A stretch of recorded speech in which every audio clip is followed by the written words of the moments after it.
Dumulog na po sa Cybercrime Division ng NBI ang parokya ni Edgar vocalist na si Chito Miranda. Ayon po sa source ng GMA News, humingi ng tulong ang singer para matunton at mapanagot ang nagpakalat ng pribadong video nila ng girlfriend na si Neri Naig. Balita hatid ni June Veneracion. Sa hindi inaasahang pagkakataon, natsyempohan ng GMA News si Chito Miranda, lead vocalist ng parokya ni Edgar na pumapasok sa NBI headquarters. Tumanggi siya sa aming pakiusap na ma-interview. Naging laman ng mga balita si Miranda nang pumutok sa internet ang kanyang sex video kasama ang kasintahang si Neri Naig. Sabi ng isang source, dumiretso raw si Miranda sa Cybercrime Division ng NBI.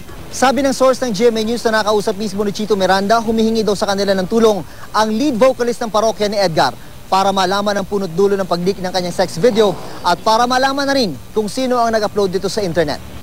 Nauna nang sinabi ni Miranda na nanakaw ang kanyang hard drive na naglalaman ng kanyang sex video nang mapasok ang kanilang tinitirhan. Agad siyang humingi ng paumanhin nang kumalat ang sex video.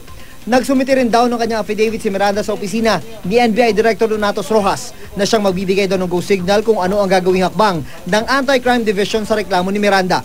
Pero si Justice Secretary Leila de Lima na rin mismo ang nagsabing makakaasa si Miranda ng tulong sa NBI. Minsan naaabuso ang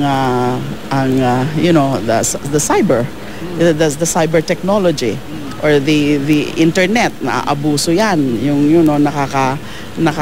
ninalapastangan na rin ang mga karapatan at the privacy of certain individuals. So pwede magpatulong sa NBI. June Veneracion, GMA News.